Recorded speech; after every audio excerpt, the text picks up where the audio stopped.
Bayangkan sebuah bangsa yang selama 100 tahun lebih dihina sebagai the Sigma of Asia, dipaksa membuka pelabuhan oleh Meriam Barat, dijarah, dipotong wilayahnya, bahkan pernah kelaparan dan perang saudara hingga menewaskan puluhan juta rakyatnya. Lalu dalam waktu yang singkat kurang dari satu generasi bangsa ini bangkit, menantang Amerika Serikat, menguasai manufaktur dunia, membangun kota-kota futuristik, mendirikan tentara terbesar di planet ini, mengubah keseimbangan geopolitik global, dan menjadikan dirinya pusat kekuatan abad ke-21. Inilah kisah dramatis, penuh fakta, tentang bagaimana Tiongkok bangkit dari reruntuhan menjadi kekuatan ekonomi dan global paling berpengaruh di dunia modern selama berabad-abad. Tiongkok pernah menjadi pusat peradaban terbesar di Asia. Dinasti Ming dan Qing berdagang hingga ke Afrika Timur, membangun armada laut raksasa di bawah komando Laksamana Zhang He, serta menghasilkan penemuan brilian mulai dari kompas, bubuk mesiu, hingga kertas. Namun semua itu runtuh di abad ke-19 saat era kolonialisme Barat melanda. Perang Candu memaksa Kekaisaran Qing menandatangani perjanjian tidak adil, kehilangan Hong Kong, dan melemahkan stabilitas dalam negeri. Rakyat hidup miskin, korupsi merajalela, dan wilayah-wilayahnya dicaplok satu persatu oleh kekuatan asing. Saat abad ke-20 mulai, Tiongkok bukan lagi makan tidur, tetapi makan yang terluka parah. Revolusi, perang saudara, invasi Jepang, dan kelaparan besar melanda. Tahun 1949, Republik Rakyat Tiongkok berdiri di bawah Mao Zedong. Namun kebangkitan yang diharapkan justru tertunda oleh berbagai program kontroversial seperti lompatan jauh ke depan dan revolusi kebudayaan, yang menghancurkan ekonomi dan membuat Tiongkok semakin tertinggal dari dunia luar. Di dekade 1970-an, PDB per kapita Tiongkok bahkan lebih rendah dari beberapa negara Afrika. Namun sejarah Tiongkok berubah drastis pada tahun ke-1978. Seorang pria bertubuh kecil namun berkarisma besar bernama Deng Xiaoping mengambil alih kendali politik. Ia tidak sekeras Mao dalam gaya retorika, namun justru jauh lebih radikal dalam tindakan. Deng melontarkan satu prinsip yang kemudian mengubah arah bangsa, tidak peduli kucing hitam atau kucing putih. Yang penting dia menangkap tikus. Sebuah metafora bahwa ideologi boleh fleksibel selama membawa kesejahteraan. Deng memulai reformasi ekonomi. Ia membuka pintu Tiongkok kepada investasi asing, membiarkan pasar bergerak lebih bebas, dan menjadikan Shenzhen dulu desa nelayan miskin sebagai zona ekonomi khusus pertama. Hanya dalam 20 tahun, Shenzhen berubah menjadi salah satu kota paling futuristik di dunia. Disinilah cikal bakal perusahaan-perusahaan raksasa seperti Huawei dan Tencent terbentuk. Reformasi Deng menghasilkan dampak luar biasa, ratusan juta orang keluar dari kemiskinan. Kota-kota baru bermunculan, dan Tiongkok menjadi pusat manufaktur global. Fakta di lapangan menunjukkan bahwa dalam periode 1990 sampai 2010, lebih dari 600 juta warga Tiongkok keluar dari garis kemiskinan.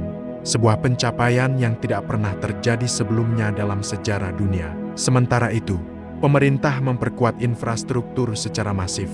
Mereka membangun jaringan kereta cepat terpanjang di dunia, menghubungkan kota-kota besar dengan teknologi yang melampaui Eropa dan Amerika. Mereka membangun bandara, pelabuhan, jembatan raksasa, dan kawasan industri yang mampu memproduksi segala hal dari jarum jahit hingga superkomputer.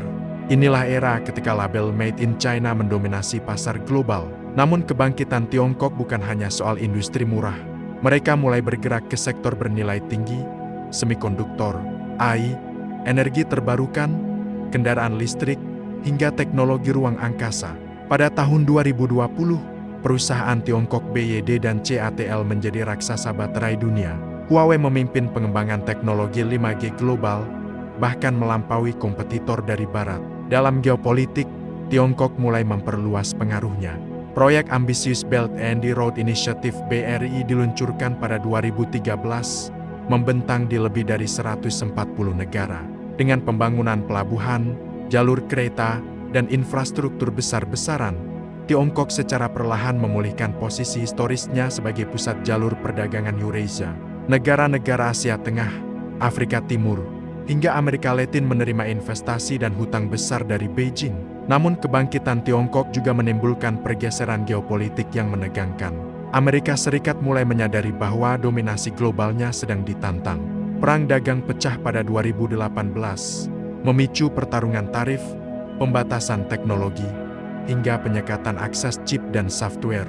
Meski begitu, Tiongkok tetap bertahan. Bahkan dalam beberapa sektor, mereka justru semakin kuat akibat isolasi.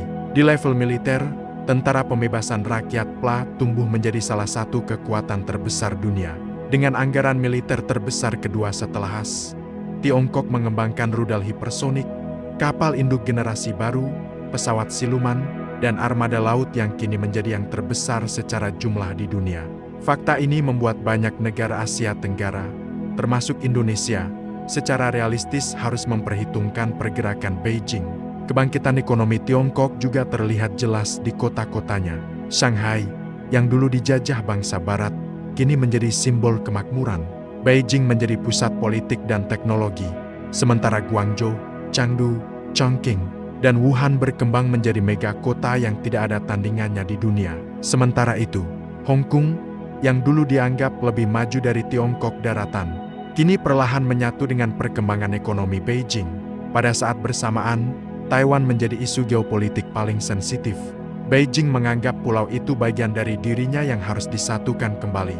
Sementara AS berusaha mempertahankan status quo. Secara sosial, Tiongkok sedang menghadapi tantangan demografi, penuaan penduduk dan penurunan angka kelahiran. Namun pemerintah mencoba mengatasi hal ini dengan kebijakan teknologi jangka panjang, otomasi besar-besaran, dan robotisasi manufaktur.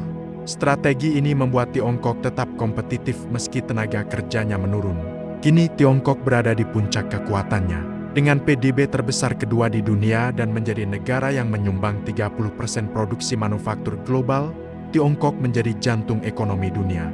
The Economist pernah menyebut Beijing sebagai the world's factory, the world's bank, and the world's builder, pabrik dunia, bank dunia, dan pembangun dunia. Pertanyaannya kini bukan lagi apakah Tiongkok akan bangkit, tetapi seberapa besar Tiongkok akan mengubah wajah dunia. Dari Afrika hingga Amerika Latin, dari Asia Tenggara hingga Eropa Timur, pengaruh Tiongkok semakin terasa. Dan setiap negara, termasuk Indonesia, harus menentukan sikap, melihat Tiongkok sebagai peluang ekonomi besar, atau sebagai tantangan geopolitik yang harus diwaspadai. Namun satu hal pasti, kebangkitan Tiongkok bukanlah kebetulan. Ia adalah hasil dari reformasi, kerja keras, strategi jangka panjang, dan ambisi untuk mengembalikan kejayaan yang hilang. Dari tanah yang dulu dijajah dan dipermalukan, kini berdiri sebuah kekuatan yang mampu mengubah tatanan dunia. Tiongkok, dari kebangkitan ekonomi menuju dominasi global, namun kebangkitan Tiongkok tidak berhenti pada infrastruktur dan manufaktur. Di balik itu semua, ada strategi besar yang jarang dipahami dunia luar, penguasaan masa depan, bukan sekadar bertahan di masa kini. Para pemimpin Partai Komunis Tiongkok menyadari bahwa dunia sedang mengalami revolusi teknologi. Siapapun yang menguasai kecerdasan buatan, energi terbarukan, semikonduktor, dan luar angkasa dialah yang akan mendominasi abad ke-21. Dan Tiongkok tidak ingin menjadi penonton. Kebangkitan teknologi, dari peniru, menjadi inovator selama bertahun-tahun dunia mengenal Tiongkok sebagai negara peniru. Produk palsu, tiruan merek barat, dan teknologi hasil reverse engineering beredar di mana-mana. Tapi itu adalah masa lalu. Dalam 2 dekade terakhir, Tiongkok melompat jauh. Mereka menginvestasikan miliaran dolar ke riset, universitas, inkubator startup, dan talenta muda. Hari ini, Tiongkok bukan lagi peniru melainkan inovator utama dunia. Faktanya, Tiongkok mengajukan lebih banyak patent filing dibanding negara manapun. 60% panel surya dunia diproduksi di Tiongkok. Mereka menjadi pemimpin global dalam kendaraan listrik AV. AI raksasa seperti Baidu Oni dan Tencent AI bersaing dengan model barat. Shanghai dan Shenzhen menjadi pusat fintech dan blockchain global. Bahkan dalam teknologi yang dianggap mustahil, seperti quantum computing, Tiongkok sudah mencatat pencapaian penting melalui laboratorium milik Universitas Sains dan Teknologi Tiongkok USTC. Ambisi luar, angkasa, mengincar bulan dan Mars. Sebuah bangsa tidak bisa menyebut dirinya superpower tanpa program luar angkasa yang kuat. Dan Tiongkok tahu itu. Dalam 20 tahun, mereka berhasil mengirim taikonaut ke stasiun luar angkasa Tiongkok sendiri, Tiangong, mendaratkan rover Jurong di Mars, mengambil sampel tanah dari bulan melalui misi Change, merencanakan pangkalan bulan bersama Rusia. Sementara NASA dan ESA memiliki agenda masing-masing. Tiongkok bergerak seolah ingin mengatakan kepada dunia, jika Barat pergi ke bulan pada abad ke-20, maka Tiongkok akan membangun kota di sana pada abad ke-21. Ekspansi global, membeli dunia, pelan-pelan salah satu langkah paling dramatis dalam kebangkitan. Tiongkok adalah strateginya membeli pengaruh global melalui investasi. Inilah yang membuatnya berbeda dari kolonialisme klasik Barat. Tidak ada tank, tidak ada invasi, tidak ada pendudukan. Yang masuk hanyalah uang. Melalui Belt and Road Initiative BRI, Tiongkok membangun pelabuhan raksasa di Pakistan Gwadar, Sri Lanka Hambantota, dan Yunani Piraeus. Memberikan pinjaman besar ke negara Afrika, membangun jalan, jembatan, hingga kereta cepat di Asia Tenggara. Ini bukan sekadar proyek ekonomi, tetapi juga geopolitik. Dengan infrastruktur itu, Tiongkok menciptakan jaringan global yang membuat negara-negara penerima investasi bergantung pada Beijing. Banyak analis menyebut ini sebagai diplomasi jalur sutra modern. Militer, dari pertahanan menjadi proyeksi kekuatan tentara pembebasan rakyat PLA berubah drastis. Dahulu, PLA adalah tentara darat besar yang hanya fokus pertahanan dalam negeri. Kini, PLA memiliki kapal induk modern Shandong, Fujian, jet tempur siluman J-20, rudal hipersonik Dongfeng yang mampu menghantam kapal indukas, armada laut terbesar di dunia dalam jumlah kapal. Tiongkok juga membangun pangkalan militer di luar negeri. Seperti di Djibouti, tanda bahwa Beijing tidak lagi bermain di level regional melainkan global. Dalam dokumen strategi militer 2019, Beijing secara terang-terangan menyatakan, Tiongkok harus siap berperang di perairan jauh. Ini adalah sinyal langsung kepada Amerika Serikat dan sekutunya di Pasifik. Pergeseran poros dunia, Amerika vs Tiongkok pada abad ke-20.